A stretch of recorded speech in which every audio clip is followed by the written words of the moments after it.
Kota Palembang membutuhkan 41 pintu air untuk dipasang di setiap aliran anak sungai yang bermuara ke Sungai Musi.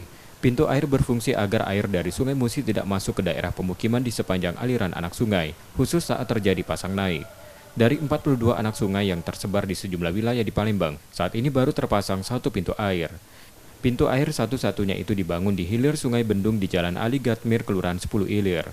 Idealnya pintu air dipasang di setiap anak sungai yang ada, seperti di Sungai Buah dan Sungai Jeruji di Kecamatan Ilir Timur 2 yang rentan terdampak banjir bila air Sungai Musi meluap.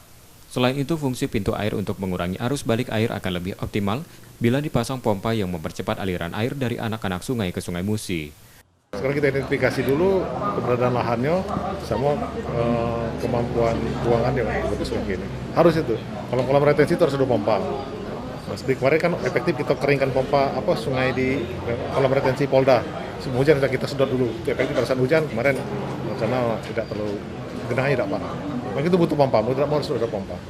Pembangunan satu pintu air lengkap dengan pompa air dan perangkat penunjang lain seperti genset membutuhkan dana sekitar 10 miliar rupiah. Karena biaya pembangunan yang cukup mahal, sehingga untuk merealisasikannya perlu dilakukan secara bertahap. M. Rizky Nurmizan, Kompas TV, Palembang, Sumatera Selatan.